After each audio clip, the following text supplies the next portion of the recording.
የረመዳን የስልጠና ማዕከል ነው።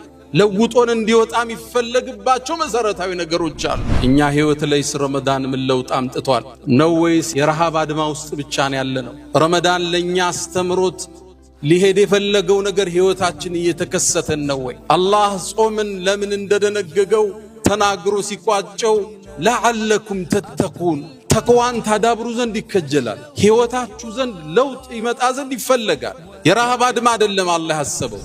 አላህ ወር ረመዳን ለዚህ ኡማ ደንግጎ በአንድ ወር ውስጥ የ11 ወር ስልጠና ይሰጣቸዋል። ዓላማው እሱ ነው። ረመዳን ማስራብ አይደለም። ረመዳን ከመራባችን አላህ ጥቅም አያገኝም። ያ አዩሃ ናስ አንቱሙል ፉቀራኡ ኢለላህ ወላሁ ሁወል ገኒዩል ሐሚድ። እኛ ከአላህ ከጃይንን ጾማችን አይጠቅመው፣ ማፍጠራችን አይጎዳው። ሶላት ሰገድ ካልሰገድክ ለአላህ አይጨምርም፣ ጥቅሙ ወደ አንተ ይመለሳል። ለጊዜ ያለንን ዋጋ እንድናስተካክል ረመዳን እድል ይሰጠናል።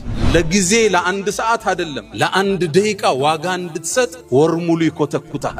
ሳታቀው አንድ ወር ሙሉ አላህ ይኮተኩታል በትዕግስት ከዓላማ እስክትደርስ፣ የጎልህ ጥግ እስክትደርስ፣ የስኬት ጫፍ እስክትደርስ ታገስ ማለት። ከዓላማ ጥግ እስክትደርስ መሶበር አለብህ። ዙህር ላይ ርቦሃል፣ አሱር ላይ ጉሮሮ ደርቋል፣ መግሪብ ግን አልደረሰ